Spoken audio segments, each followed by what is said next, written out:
خیرات ماحول کو ہم کو درکار ہے، روشنی یا نبی۔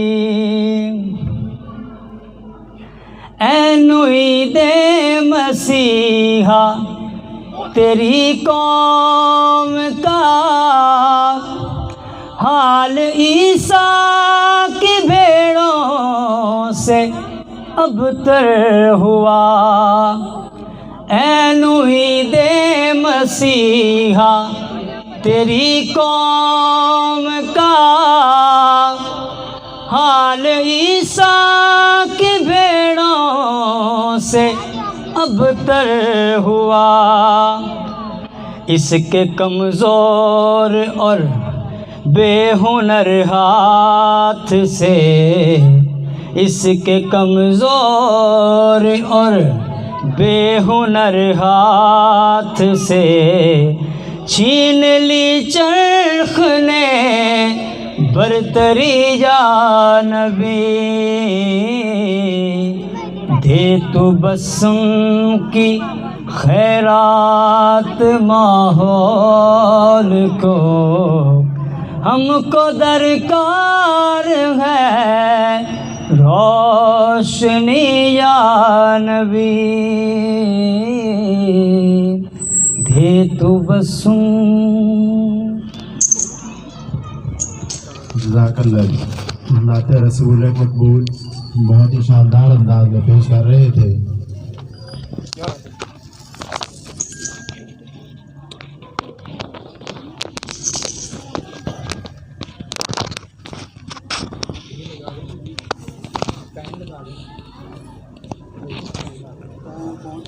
نعت رسول مقبول کے بعد ہمارے درمیان موجود ہے نائب امیر جماعت اسلامی PP 114 محترم چاند زیب صاحب۔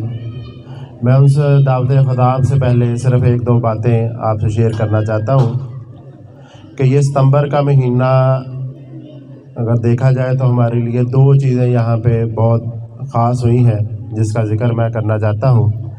ایک تو 6 ستمبر یوم دفاع پاکستان کے حوالے سے بہت اہم ہے، جس میں ہمارے دشمن بھارت نے رات کے اندھیرے میں ہم پر حملہ کیا، اور جس کے آرمی چیف نے حملے سے پہلے یہ کہا تھا کہ ہم صبح کا ناشتہ لاہور میں جا کر کریں گے، لیکن اس کو پتہ نہیں تھا کہ اس نے کس قوم کا للکارا ہے۔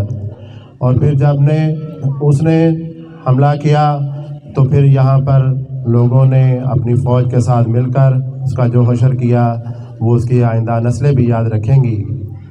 اور اس کے علاوہ جو ایک بہت ہی خاص واقعہ اس ستمبر کے مہینے میں پیش آیا، وہ 7 ستمبر کا دن تھا جب قادیانیت کو یہاں پہ مسلمانوں کے خلاف جو سازشیں ہو رہی تھیں اس کے خلاف ایک ایسی تحریک چلی جس کو بالآخر ایک منطقی انتظام پر پہنچی، اور 7 ستمبر 1974 کو ایک قرارداد پیش کی گئی جس میں قادیانیت کو اسلام کے دائرے سے خارج قرار دیا گیا۔ اور اس لیے یہ ستمبر کا مہینہ ہمارے لیے بہت ہی ایک خاص اور اہمیت کا حامل ہے۔ اس پروگرام کو آگے بڑھاتا ہوں، میں دعوت خطاب دیتا ہوں محترم چاند زیب صاحب، نائب امیر جماعت اسلامی PP 114۔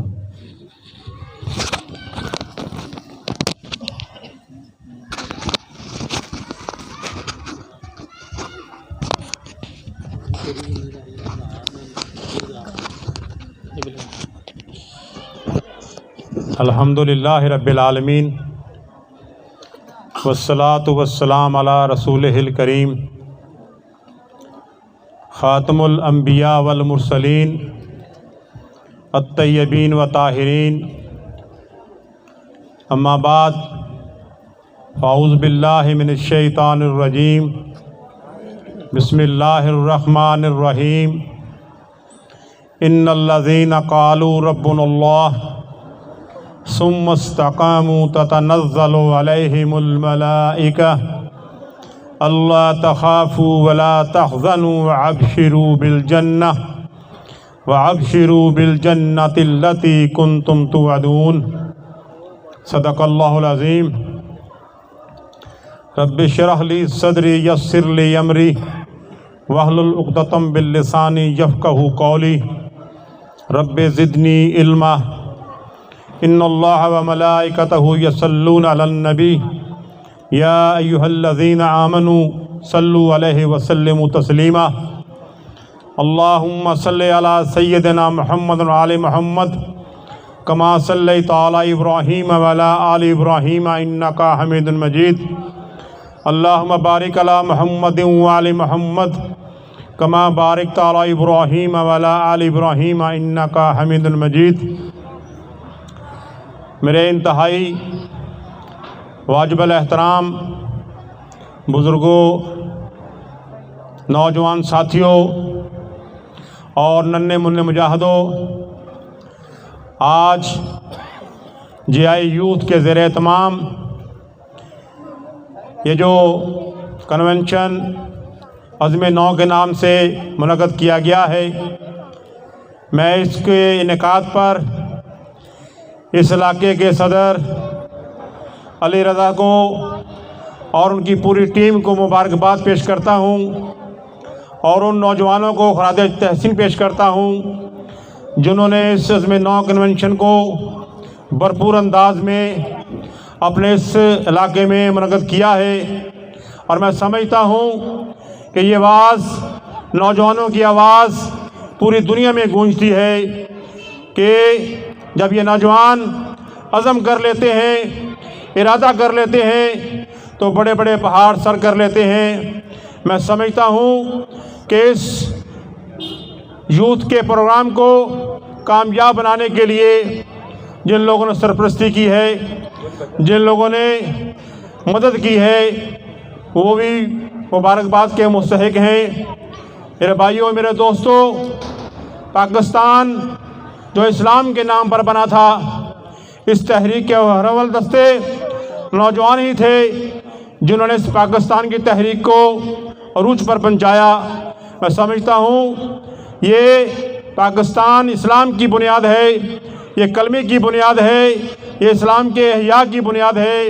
میرے بھائیوں، میرے دوستوں، ہم کو سوچنا چاہیے کہ اس ملک کو بنانے میں ہم نے کتنی قربانیاں دی ہیں۔ شہداء جو اسلام کی تاریخ میں شہداء کی ایک داستان رقم ہے، تمام انبیاء جو اس سرزمین پر مبعوث کیے گئے ان کی داستانیں شہداء سے بری پڑی ہیں، اور پھر صحابہ کی داستان جو شہداء کے نام سے مشہور ہیں۔ میرے بھائیوں، میرے دوستوں، جب نبی مہربان حضرت محمد مصطفیٰ صلی اللہ علیہ وسلم نے اس تحریک کا آغاز کیا تو وہ ہمارے روح رواں ہیں، وہ سالار کارواں ہیں اور وہ سالار اول ہیں جنہوں نے مجاہدین اول کا کام سر انجام دیا اور ایک ایسی جماعت تیار کی جو صحابہ کی جماعت تھی، جو روح زمین پر سب سے بہترین گروہ تھا۔ اس گروہ نے اسلام کے احیاء کے لیے، دین کی سربلندی کے لیے جو قربانیاں دی ہیں، وہ اس کی مثال پوری دنیا میں نہیں ملتی۔ میرے بھائیوں، میرے دوستوں، انہی کے بارے میں اقبال نے کہا تھا، تھے ہمیں تیرے مارکاراؤں میں، خشکیوں میں لڑتے تھے کبھی دریاؤں میں، کبھی دیے دانے یورپ کے کلیساؤں میں، کبھی افریقہ کے تپتے ہوئے صحراؤں میں۔ شان آنکھوں میں جچتی تھی جہانداروں کی، کلمہ پڑھتے تھے ہم چھاؤں میں تلواروں کی۔ میرے بھائیوں، میرے دوستوں، یہی وہ داستان ہے جو 6 ستمبر کے نام سے مشہور ہے۔ میرے بھائیوں، میرے دوستوں، دشمن کے دانت کو کھٹا کرنے کے لیے ہماری پاک فوج نے اور لاہور کے شہریوں نے، زندہ دل لاہور کے شہریوں نے اس جرأت کا مظاہرہ کیا ہے کہ اس کی داستان تاریخ میں نہیں ملتی۔ میرے بھائیوں، میرے دوستوں، جب صحابہ کرام صحرا سے نکلتے ہیں اور یورپ تک پہنچتے ہیں تو اقبال نے کہا ہے، یہ غازی یہ تیرے پرسرار بندے جنہیں تو نے بخشا ہے ذوق خدائی، دو نیم ان کی ٹھوکر سے صحرا و دریا، سمٹ گڑھ پہاڑ ان کی ہیبت سے رائی، دو عالم سے کرتی ہے بگانا دل کو، عجب چیز ہے لذت آشنائی، شہادت ہے مطلوب مقصود مومن، نہ مال غنیمت نہ کشور کشائی۔ آج ہم دیکھتے ہیں افغانستان کے پہاڑوں میں، افغانستان کی سرزمین میں اس دشمن کو، اس دجال کو جو اپنے آپ کو سپر پاور کہتا تھا، لیکن ہم جانتے ہیں کہ اصل پاور اللہ کی ذات ہے۔ اللہ کی ذات ہی وہ سپر پاور ہے جس کے سامنے کوئی سپر پاور نہیں ہے۔ میرے بھائیوں، میرے دوستوں،